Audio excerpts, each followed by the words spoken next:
Welcome to Orange County Power Players, where we spotlight the personal, professional, and financial success stories of OC's top leaders. Here's your host, Danny Flores.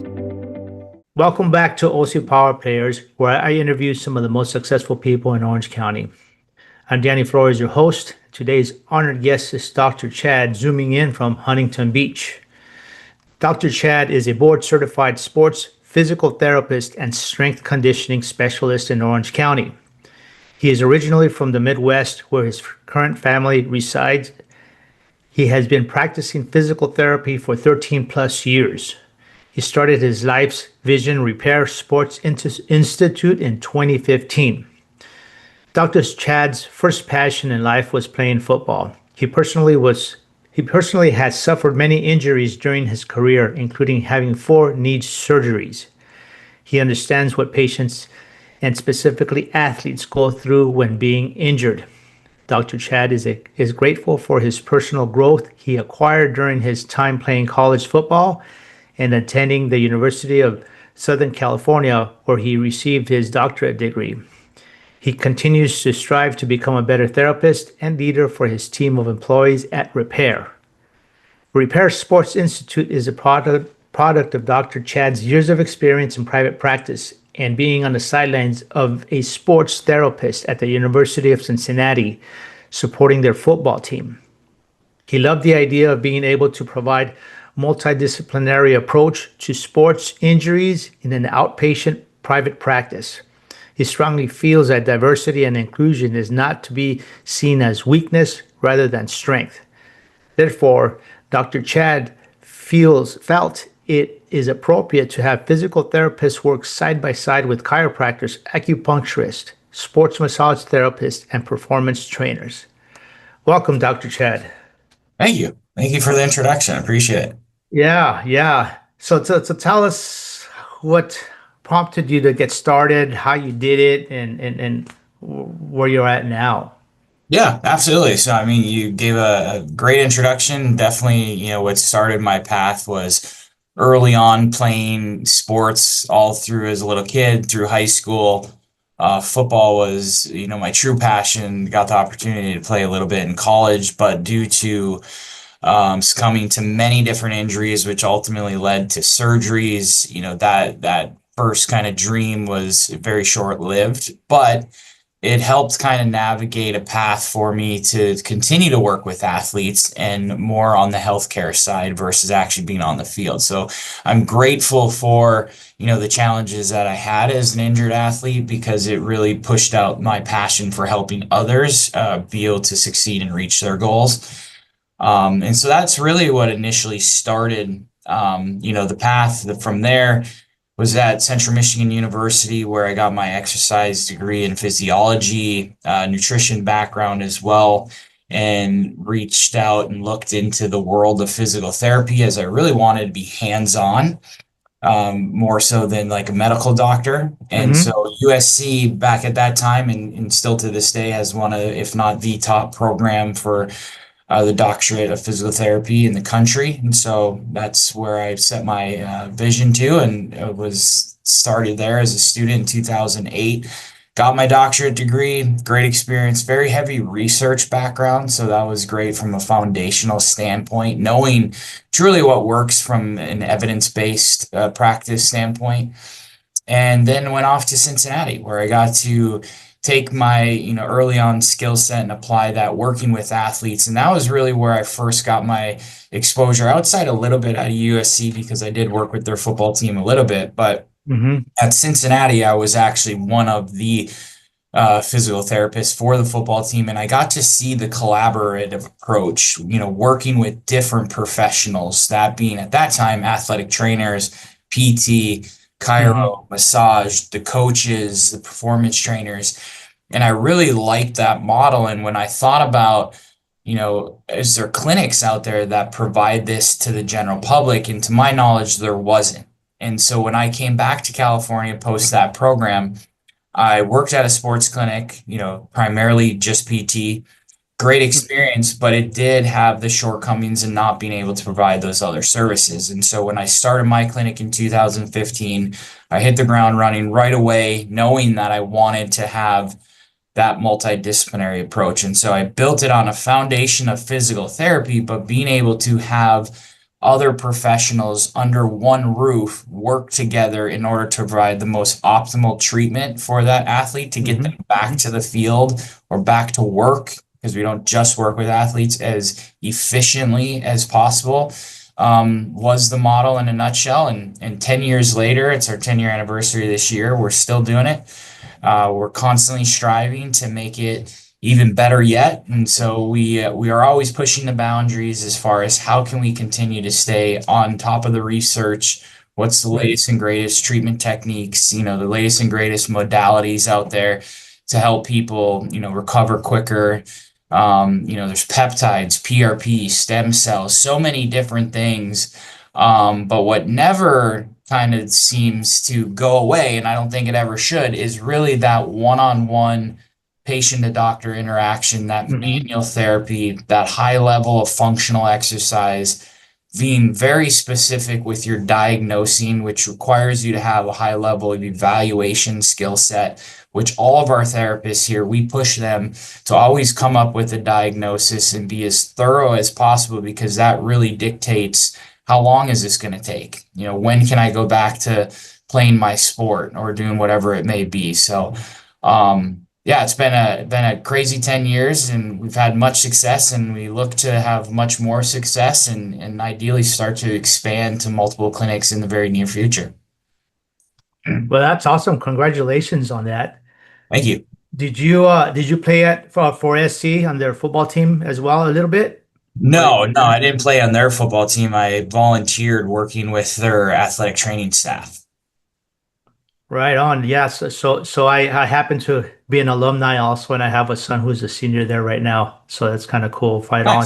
Yeah, fight on for sure. And so now, but because you cover so much, and then you mentioned a little bit towards the end that you want to potentially open more clinics. Is there a way to try to cover more territory or maybe be mobile, so that you can help athletes that get injured cross country? Sure. That there is several different challenges, and that's with any business structure. I think the historic PT clinic gets limited because of medical insurance. Unfortunately, I have quite the bone to pick with our healthcare model in the United States. I don't really think it's a healthcare model. I think it's a sick care management system, which really means insurance wants to, put you on a medication that you're on the rest of your life. They don't necessarily want to get to the root of the issue.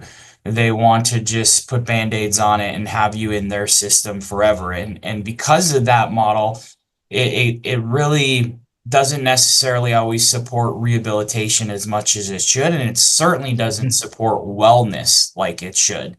And so that often can dictate how a lot of clinics operate. We are constantly pushing against that model.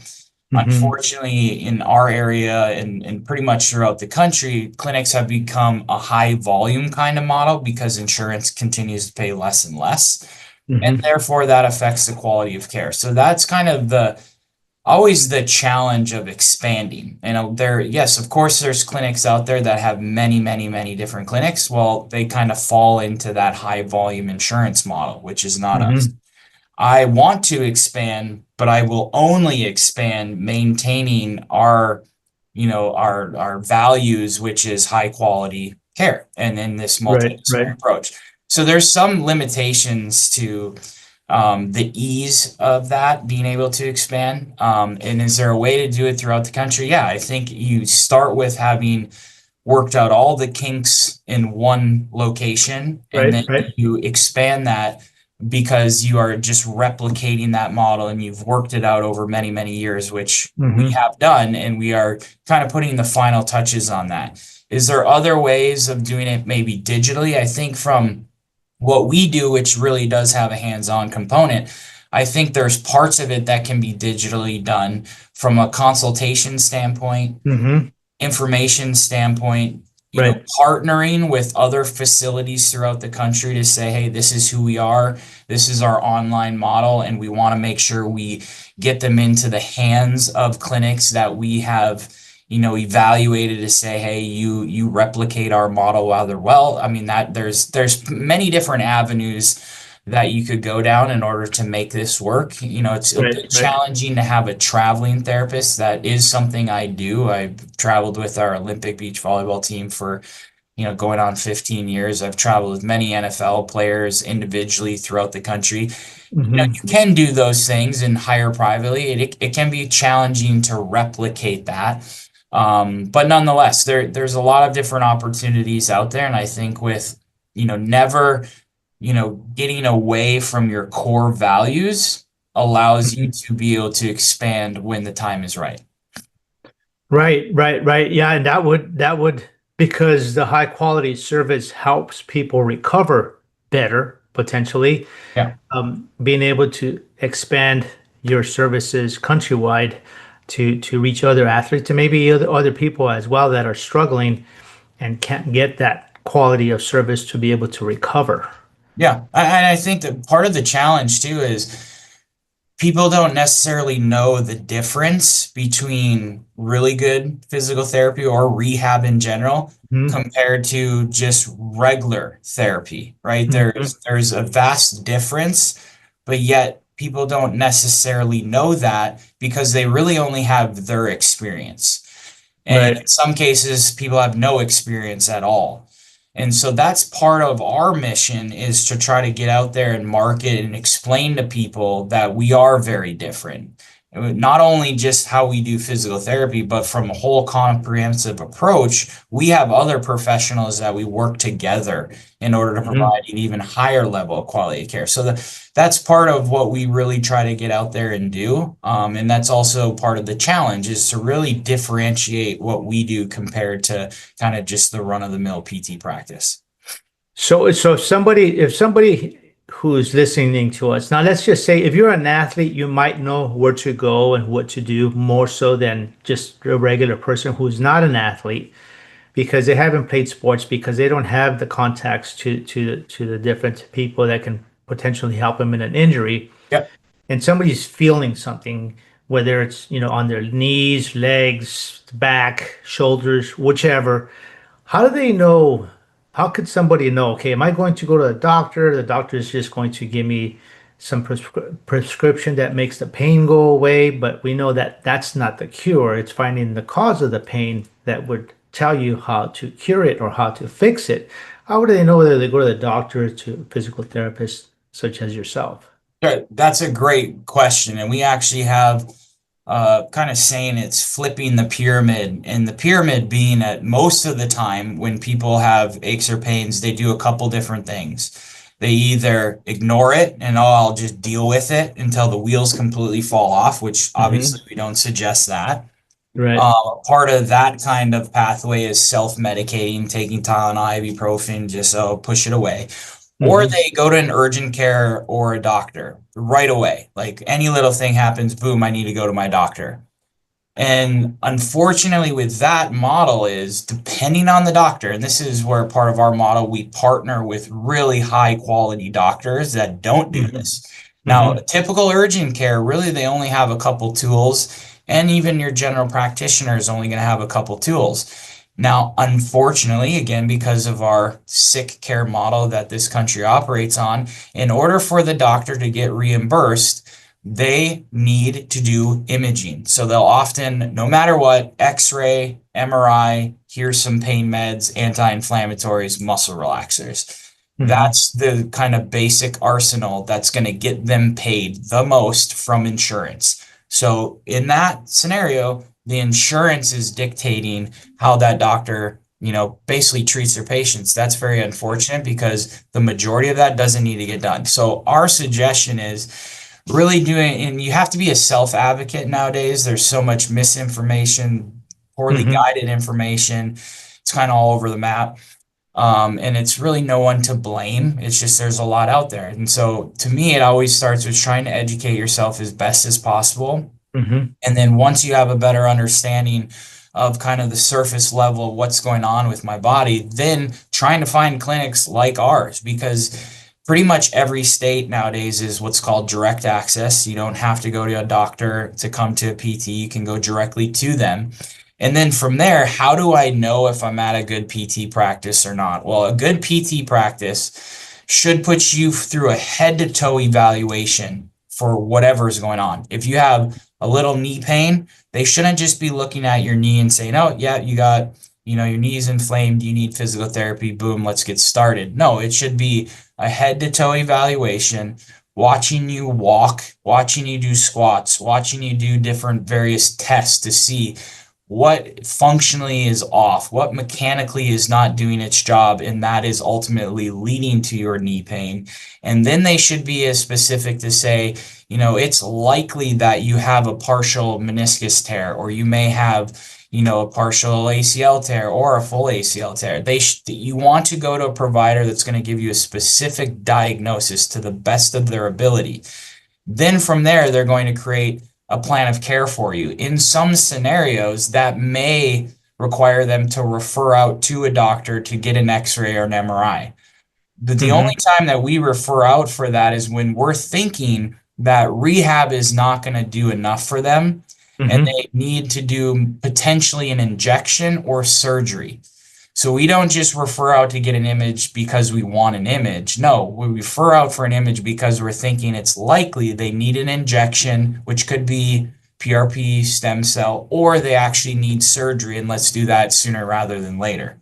Right, right. So those are the important parts, and I know that was kind of a lot, but really the main thing is patients need to be self-advocates. They need to be as best informed as they can so they don't get shoved down those different pathways. And we still experience it a fair amount where a patient's like, yep, I got all this imaging, I went to all these different doctors and no one really told me what's going on. So I finally found you and boom, they came to us. Well, unfortunately for them, if they just came to us first, we're going to put them through that very thorough evaluation and tell them exactly what's going on, and then start the process right away and get them feeling better right away. No, that was a really good explanation, because if somebody doesn't know, you kind of explain what the process is and how, and you mentioned earlier how important the diagnosis is, so that you know what to do, not just looking at one particular part of your body, but looking at the whole body, because it could be a different part that's causing that ailment in the knee or whichever part of the body's malfunctioning, right? Exactly. Yeah, we use an example of kind of analogy of cars a lot. And like, if you go to, a mediocre, car, mechanic, they're going to be like, oh yeah, you need to do the oil, and oh yeah, you got a bad filter, and oh, maybe you got a spark plug here or there. And they fix all of those things, but they never do a thorough evaluation of the engine. And you keep coming back to them because these same little things keep happening, but they never actually got to the source of the problem. So you're constantly spending money and time fixing all these little things, and the real problem was never truly found or, fixed. And therefore, a lot of time, energy, money is wasted. We try to avoid all of that and get straight to the core, fix that, and then hopefully, and ideally, and most of the time we do, save you a lot of time, energy, and money, because you don't necessarily need to be doing all those other things. Right. And that was going to be one of my next questions, was about the time. And I know it's a hard question to answer. How much time does it take to heal and recover once you find the problem? I don't know if you can give an answer to maybe this and maybe that, or what does that look like? Sure. Yeah. I mean, that definitely varies depending on many things, but that also goes back to our thorough evaluation. We're going to be factoring in your demographics, right? We're going to be factoring in your past medical history and your current medical history. Have you had therapy for these things before? Was this a traumatic injury, or was this over a long period of time? All of those things are kind of part of the recipe for us to come up with a diagnosis, which then gives us a plan of care, which also gives us a timeline. And, it's really hard to say with no specific example, but within our system, we come out of the gate going full speed ahead. And that first week, second week, third week, we're doing everything in our power post figuring out the diagnosis to manage pain and inflammation. Our goal is always to do our best to get the patient out of pain and inflammation by at least 50% within that first 3 weeks. Mm-hmm. If we're able to do that, we're well on the path going in the right direction. Then the next 3 to, could be 4 weeks, 5 weeks, we're doing everything in our power to activate the right muscles, strengthen the big functional movers. And Mm-hmm. now we're on the path of, okay, now we are correcting what led to that pain and inflammation. And then the kind of the third and the final thing is more from a functional performance standpoint. Now that we have the pain inflammation gone, now that we fired the right muscles, now that we got you mechanically and functionally moving better, now we want to turn it up a notch to get your performance better. So better balance, better reaction time, better power, better strength, so these injuries don't happen again. And if you look at it from a very generic kind of timeline, that, give or take is about 2 months. Mm-hmm. Can be shorter, can be longer, depending on Right. postoperative, minor sprains. But in our Right. model, we really believe in a 2 month time period that we're going to manage your injury, but then we're going to really set the stage for you to have overall better wellness and performance going Mm-hmm. forward. Better athlete, better life. That's ultimately our goal. And we're also trickling in nutrition counseling, hydration counseling, stress management, all of those things, which we do with, our different partnerships from a health standpoint, a nutrition standpoint, acupuncture, helping sleep and stress and depression. All of those things are baked into what we do. And in this whole process, and even after or even before, how important is it for people to exercise? Extremely, and so many different levels. I think the challenge there is people, don't necessarily know what exercise is and how can they get the ball moving. What we hear often is that, people got out of habit, started becoming lazy, life is challenging, work, family, get it. That's totally understandable. And then they make that New Year's resolution, or they really go full steam ahead. I'm going to start exercising and being better. And they take too big of a leap. They're Mm-hmm. going an hour a day, 4 or 5 days a week, lifting heavy or, running. And that's just too much. As we Mm-hmm. age, it's harder for us to recover. It's harder for us to get the ball moving. And then they get aches and pains. Oh, working out hurts my back. Or, oh, if I go for a run, I can't walk normal for 2 weeks, and then they just don't do it. Then Mm-hmm. it's off the table. So it's not only that exercise is very important, proper exercise is even more important. Doing the right things, slowly progressing at the beginning, depending on who and what, Right. when's the last time you've done it. And then having a good plan of care, even from an exercise standpoint. And then as aches and pains happen, make sure that you're dealing with those appropriately so you can just keep a habit moving forward. Wow, that's really good information, so that people understand, how to deal with potential aches and pains, how to go about starting to exercise if you don't currently exercise. And then you mentioned a little bit about diet. Can you elaborate a little bit more on how that can help Yeah. you recover as well? Yeah, absolutely. So I'll touch just one more thing on the exercise part. If someone hasn't done anything in months, maybe even years, I always suggest don't do anything else other than commit to me right now, and honestly commit to yourself that you're going to go for an hour walk, five Mm-hmm. days a week minimum for the next month. That's it. Nothing else, nothing more. Come back to me. If you've done that, then we can take the next step. And if they've committed to that hour walk 5 days a week, we're going in the Mm-hmm. right direction. And now that consistency builds the mindset of, hey, I can do this. This isn't that hard. Right. Now, honestly, walking for an hour is one of the healthiest things you can do, especially if you're doing nothing at all. Mm-hmm. So that's kind of a great place to start with Right. exercise, and you can build on it from there. Nutrition is huge. Nutrition, I mean, for literally everything, it's kind of like, if you don't put the right oil and gas in a car, the car is not going to work that well. And unfortunately, most American diets, we're not even putting the wrong gas in the car, we're putting sand in it. And therefore, it really takes a toll on all of us, from a mental, physical, spiritual standpoint. So nutrition is really the foundation to having a good life, in my opinion. Mm-hmm. And really, again, self advocate, educating yourself on what is even good nutrition. What are really the big red ugly flags, that can just put you way behind? And honestly, number one, alcohol. It's a toxin.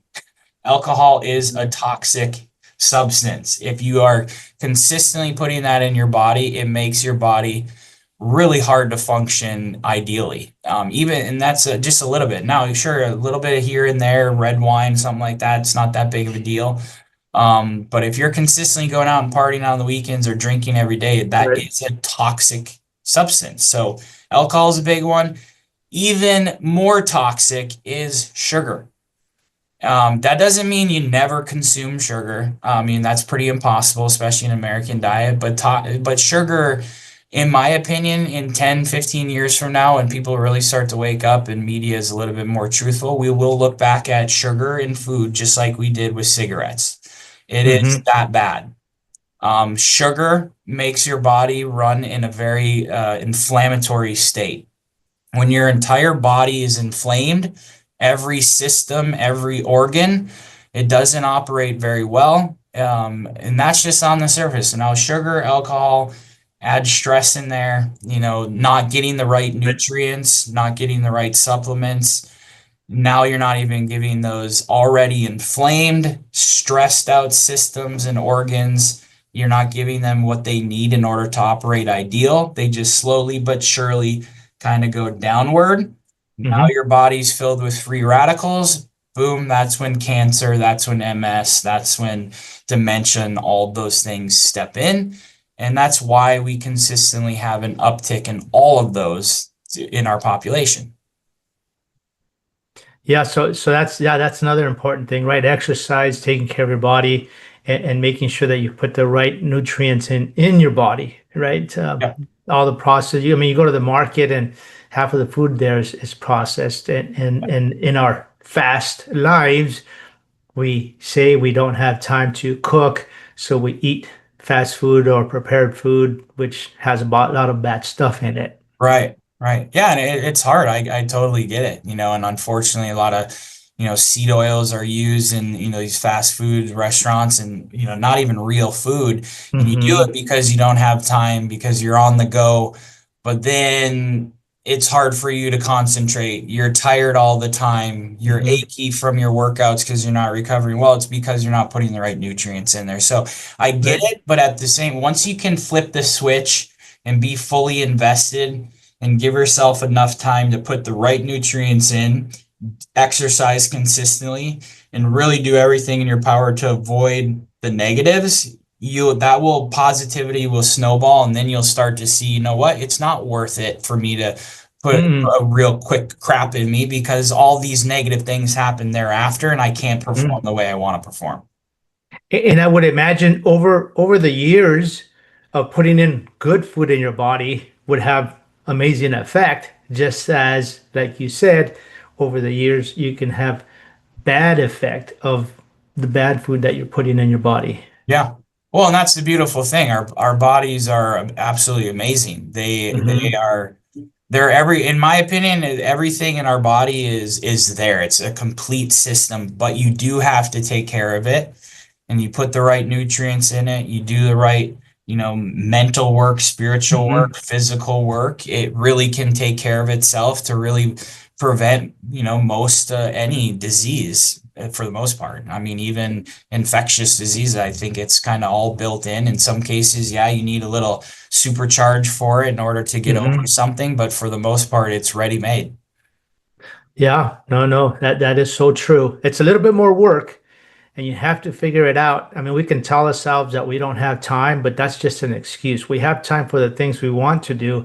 why not take some time for the things that we should do for ourselves? Yeah. Yeah. And I think part of that kind of mentality and mindset is the fact that we're inundated with the social media, legacy media pumping all of this stuff on us, and people aren't that well educated, and Mm-hmm. they don't necessarily see the direct connection from, one example, fast food starting and becoming more popular, and then obesity rates just going sky high, and what is Right. connected to obesity and all the different diseases and all of those things. It's like if everyone was better informed and really understood what they were putting into their body, I think people Mm-hmm. would start making better choices and committing to the more work, because they really would Right. understanding of what's going on.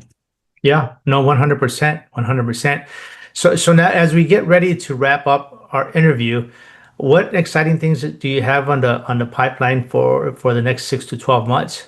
Yeah. The next 6 to 12 months are a very important part of who and what we are. I mean, again, our 10-year anniversary, to me, I feel like we're just scratching the surface of our prime. There's been a lot of learning over that 10 years, and I think we're really starting to hit our sweet spot, which is everything we talked about today, just really refining our process. And what that means is being exactly where we want to be with this current facility, and then being able to open up more. And I really do believe we'll probably do that starting next year. I have a couple other things that I do want to add to this model, and really, again, kind of perfect the way that operation is and being efficient with it. And then from there, it's just expanding what we already have done and being a very kind of, main place in the community that everyone Mm-hmm. understands. Okay, if I want to take my rehab and my wellness to the next level, there's no question, but I go to Repair Sports Institute when I'm in Orange County. Right, very good. Well, thanks so much, Dr. Chad, for everything you shared and the whole process. It's very educating Thank for you. all of us, I believe. And if somebody who's listening would like to get a hold of you, what's the best way to get a hold of you? Yeah, definitely. So, repairsi.com is our website. We have all kinds of great stuff on there, educational, but also scheduling with us. Social media handles are at Repair Sports on all the major social media platforms: Facebook, Instagram, TikTok. We do our best to show a little bit about what we do in the clinic, but then also an education standpoint. And then, yeah, our phone number, you can find that on the website, and emails are on there as well. Very good. Well, thanks once again so much for coming on. And to our audience, please go to ocpowerplayers.com and follow us on your favorite channel. Thank you, Dr. Chad. Thank you so much for having me. Thanks for listening to Orange County Power Players. Want to share your success story? Apply to be a guest at ocpowerplayers.com/guest.